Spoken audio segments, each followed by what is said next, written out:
Hey guys, Jimmy here and welcome back to rFactor 2 for another video. Today we are at NOLA. The guys at Studio 397 very kindly hooked me up with a preview copy of the circuit, which is set for release on the 28th of this month, so mark your calendars. And as you can see, we are driving the DW12 IndyCar, a car that I've not really driven much in rFactor 2, which I'm actually coming to regret right now because I've been driving this practice, get used to the circuit, etc. because NOLA is a completely new circuit for me to drive. And I've been really enjoying driving this car around here. So what we're going to be doing is what we usually do, an AI race, 12 laps around here, going to discuss the car, going to discuss the circuit, and hopefully have some fun along the way. But just before we get started, I want to point out that I'm recording this in a different way today, trying to improve the quality of this video. So please let me know your feedback of the quality of the video, how it compares to previous videos, etc. Whether you like it, whether you dislike it, just any feedback is good at this point. So sitting on the grid in an Indy car at NOLA, can't see the lights from here, so I'm going to have to wait for everyone else to go, then go. Look at the revs. Oh, not a bad start, but nowhere to go, right into the back of the car in front. Nice start, but that's so annoying when that happens when you have absolutely nowhere to go. Getting pinched to the outside here by that AI. First corner is quite a interesting right with a very high curb on the inside, so just trying to find a way through. Just nibbling that curb there, hearing it in the full feedback. Oh, off the turbo there, lost a bit of pace coming out the corner. Having to wait for the car in front. Now coming up to this very long left hand that goes on a lot longer than you think it does, so we dive up the inside. This is not the ideal line through here. Oh, taking first gear there, just try and get some revs, but immediately regretted that. Second gear again for another long right-hander. Get on the power as soon as possible. Got the car right on our inside. Just going to have the inside line here. Can we run it around the outside? Yes, we can. Car a little bit loose at the moment because the tyres are cold. And now for my favourite part of this circuit. Full throttle now for about 20 seconds or so, or 15 seconds I should say. Fast right, just to breathe off in sixth as we start on the race. Tyres are cold, car is heavy. Go through their flat as the race continues. Now you brake hard just for the 300, again just because we are on cold tyres, etc., which are starting to heat up now a little bit. Now for this last part of the circuit, which is actually very tricky to get right. This Indy car likes to push a lot of the front if you're not careful, so get the front sorted out and then the rear will follow. And there you go, that's a lap of NOLA. 11 to go, not a bad first lap from us. Lock onto the back of the guy in front, got that slipstream. Gonna duck out now, looking for the marks on the left for our braking area. Want to brake about 300 even on the inside. There you go, nice outbrake there. Just try not to touch that curb, it will really upset the car. A little bit slow out of there because we haven't had the ideal line out of there yet. Once the field spreads out a bit, you get a chance to really stretch the legs on this DW12 around here, and there is so much speed to be found. It's one of those cars that really requires knowledge of how the car works to go quickly. Obviously it's a downforce car, I speak about downforce cars a lot on this channel, so you have to have faith that it will go around corners, but also it's a turbo as well, and this corner is the best example for it. You go through here in second gear, you want to be on the power really early, just get that turbo spooled and then get out the corner. If you wait too long on the throttle on the exit, you just bog and you lose so much time. I mean, it's about 8/10 of a second or so you lose if you don't get on the throttle on the right way through there. See there, getting a bit fast through there, even with a little bit of dirty air in front. Not much I can really do here, not close enough to make any sort of moves, but late braking will hopefully bring us back into contention with this pack in front, as it does. There you go. I'm actually really enjoying NOLA. It's a circuit that, like I said, I've had no experience with up until now, but in this car it is an absolute blast. I mean, the circuit is a little bit flat. You know, I'm not really a fan of flat circuits usually, but I know it works in this Indy car. It works. Again, just lock onto the back and use that slipstream. Get up the inside. Made the move I made last lap, or try to anyway. He's hanging on the outside. No, it's not. Sometimes the AI do hang on really well on the outside there. You have to be quite firm with them. Up another position. Again, now just focusing on the car in front of me. Second gear. I actually watched a lap of this circuit on board with Juan Pablo Montoya before actually jumping into it myself, just to see what lines he was taking, etc. And the lines are, well, pretty much the same lines you take in the sim, which is always awesome. A good measure of realism, that. Just a little bit of a lift here. Don't really want to touch that curb, you can really run over that one on the outside, really abuse it and not get penalised for it. The difficulty with getting on the throttle so early in this car, of course, with the turbo, is that especially through the tight corners of the car, it does want to loop itself. It does like to go round. You've got to be careful of that. Now we're flat through there, not even a hint of a lift this time. Everything's nice and warm now, as we can really start attacking this circuit. Nice and easy. This last sector is, I think, the most challenging part of the course in this car. This is where you want traction control really, but it's always fun to get sideways out the last corner. Not going to be quite close enough, I don't think. Maybe we are. We do have the slipstream. Not quite as clear cut as it was the last couple of laps, but again, going up the inside seems to be our favourite spot to make the move done at the moment. There you go, just cut inside. I would say sort of hesitate on the throttle, but because you're going quite shallow through there, you have no choice but to get on the throttle later, and because again, turbo, oh, yeah, I dives it up the inside, put me unawares there, I'm forced out wide, very late on the throttle, very late. There's another car to my left, down to first gear, didn't want to do that. Another car, Mike, going to run it around the outside, come on, trying to get on the throttle nice and early, side by side now through this fast right hand, not what I want to be doing, he turns into me a little bit. I obviously desperate to get past there. Also, I want to make a very quick note. I didn't show this off in the at the start of the race, but look at the names of the drivers in this grid. There's a guy called Will Frost, for crying out loud. Best driver name, 2017. Guy behind's got a big run on me. Is he going to go up the inside here? Actually, quite a difficult spot to overtake here because the exit of the corner opens up quite a lot. So it means there's really only one line through there to go fast. Seems to have a bit of speed over the AI through this last sector. I'm a bit tardy on the exit. See, front of the car starting to push. AI is nice and competitive around here though. I like AI that fights back. But on the straight, not much they can really do about the slipstream. You want to get on the power so much earlier like that. I've not taken that corner properly once yet because I've always been with another car. Hopefully I'll get an opportunity to show it to you guys. There are lots of configurations of this circuit, I've noticed, lots of karting configurations that I'm very interested to try out myself. I've been watching a lot of karting videos recently, a lot of True Racer videos. So go check out his channel if you're interested in, well, I assume you're interested in racing because you're here. But if you're interested in karting and real life karting, go check out True Racer. I'll try and remember to link his channel in the description below. If not, just search for True Racer. There's a lot of really cool karting stuff, and I'm really interested in maybe speaking to a league organisation and trying to organise maybe an enduro kart event. I think that'd be really fun. And obviously now we have a lot more kart, we've got lots of kart variants here which we might be able to choose from. I've not tried them yet, so I have to try them out and see if they're suitable for racing like that. But I think it'd be a really cool idea to do a 24-hour kart race or something like that, because those exist in real life and it's just a different sort of racing, isn't it? Right, nice and chill now. We're actually going to get a chance, I think, to show you. Oh, no we're not. Oh, just caught the curb on the inside. Now I'm going to be under attack at T1. No, I'm not, guys. Oh, behind row. I'm not close enough to make anything on that. So we're going to just try and do T1 properly for a change. Show you how it's meant to be done. The second gear on the throttle. There you go. You see how I'm on the throttle very early there. I'm not full throttle. I'm only about 30% throttle, but just to get the turbo, just to wake it up. You know, not. Now this corner is really interesting because I watched this corner in the video and I'm actually doing it wrong by my standards there with Juan Pablo Montoya. And he takes a very almost a wet line through there. I think just to sort of appease the way this car pushes when you're at high revs. Oh, I'm just choosing to ignore the white lines there a little bit.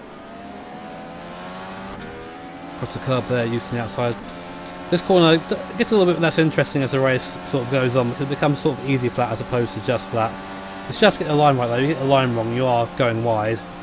Very easy to get the line wrong through there if you're sort of battling someone or concentrating on something else. Such as commentary, for example. Second gear.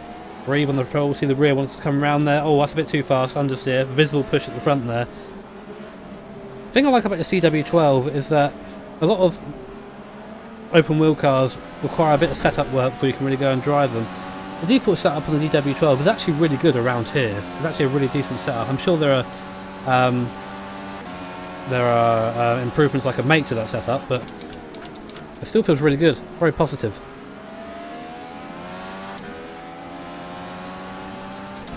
Always want a little bit more power sometimes. So yeah, taking a bit of a shallow line there, but then I have to wait on the throttle because if I start mashing that throttle on second gear, the rear end just comes around to meet the front very quickly, and you don't really want that. Lots of these corners we have to sort of just be very patient on the throttle. It's I wouldn't say it's frustrating, I'd say it's challenging. I actually really like that corner as well, where you can just sort of take the mick and go very wide there. Oh, that was bad. Yeah, I'll just start putting onto this group in front there. That little nibble at the curb though, and that right-hander didn't help. Also running this circuit at pretty much full detail as well, with 60 FPS recording, and I'm having no problems with frame rate at all. It all looks very nice and smooth for me. Sometimes in the video I know it sometimes comes out a little bit choppy. I've had that sometimes. Hopefully this new recording setting doesn't do that, but from what I'm seeing it's actually looking very tasty. No issues at all, as I again just choose not to bring the car wide. Sometimes you want to let the car just wander out on its own. It reacts a bit better that way. Right, so starting to get to the back of these guys.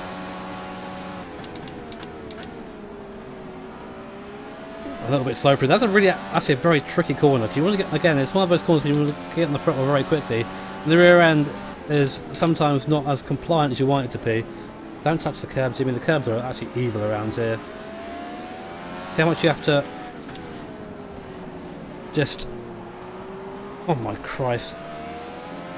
You have to really think about the turbo lag in this car, where it's going to come in, because there is notable lag. It very much enjoys being at higher RPM. Like all Formula cars, really. All the open wheels, I should say, before someone kills me, is that they all like being at high RPM. This is no exception. Not much torque in this car. It doesn't feel like it anyway. Right, okay, so now just latching on to the back of this group in front. If we're quick through this last section, as I maybe a little bit too eager with the loud pedal there. Come on, get round, get round, get round. There you go. Okay, so we're going to be getting a little snifter of slipstream here. We're pulling us along just a little bit quicker. 303 k's braking for T1. Oh, I got that a bit wrong there. Downshifted a bit quickly. Somehow caught that.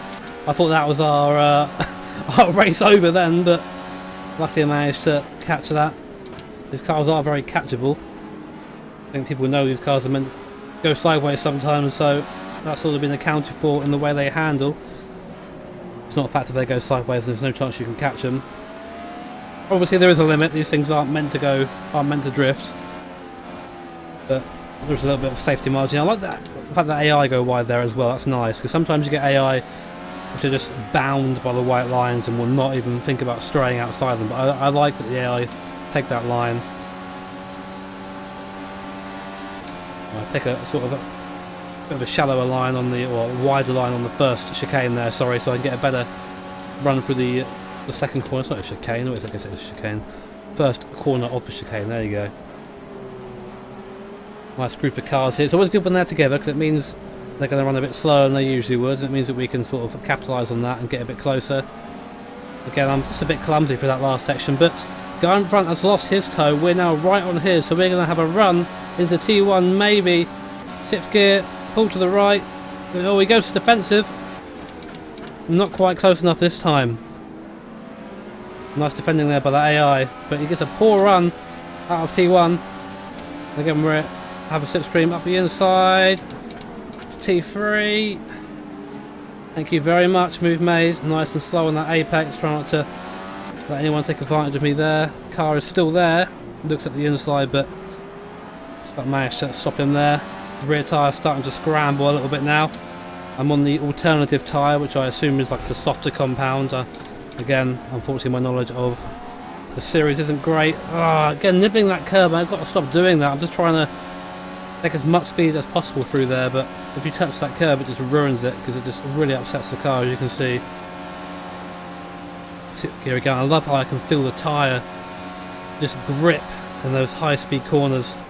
Something I've always loved about RF2 is just having that feedback through the wheel, knowing exactly what your tyres are doing pretty much at all times.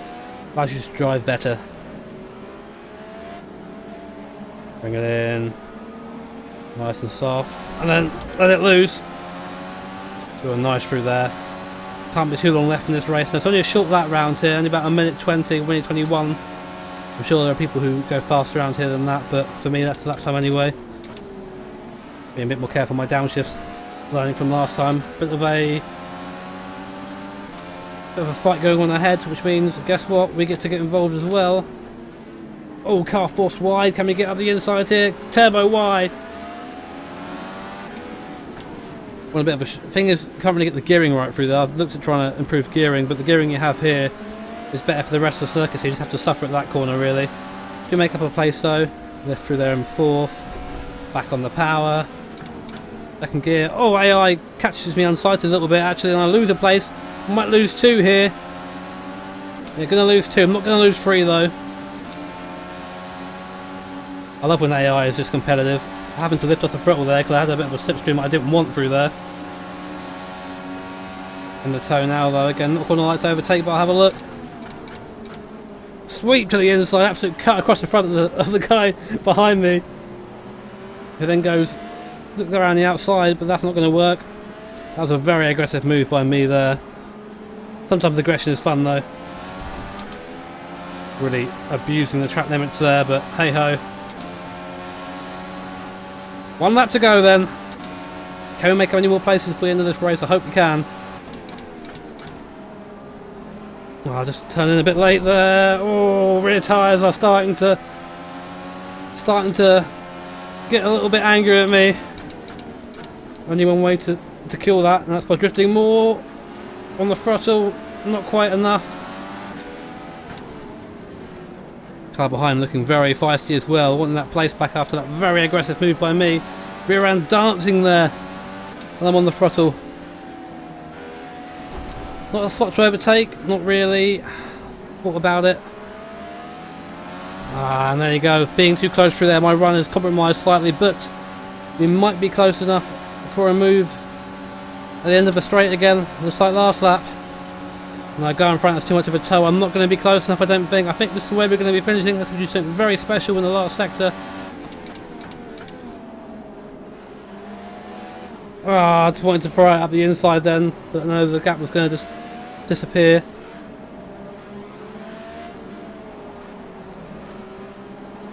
Come on! Come on! Come on! He's got the slipstream! No! Bugger! Bugger, bugger, bugger. Didn't quite get him on the line there. Where did we finish? P10 we finished. Not a bad result for us there. We started 17th out of the 22 car field, so 7th place gain there. That was a good AI setting. I had him on 100% there. I always found that open wheelers have a faster, the AI is faster in open wheelers than it is in sort of GT cars, but that was a really good event. I really enjoyed that. This is a really fun circuit. I'm not really usually a fan of American circuits, but this one has won me over definitely. So guys, remember 28th of February is when this comes out, so it's a free update as well. You haven't got to pay for it, so what's to lose? Anyway guys, hope you enjoyed the video. If you did, make sure to hit that like button if you really liked it. Hit subscribe to be notified of future videos. Take care guys, have an awesome day, and see you all next time.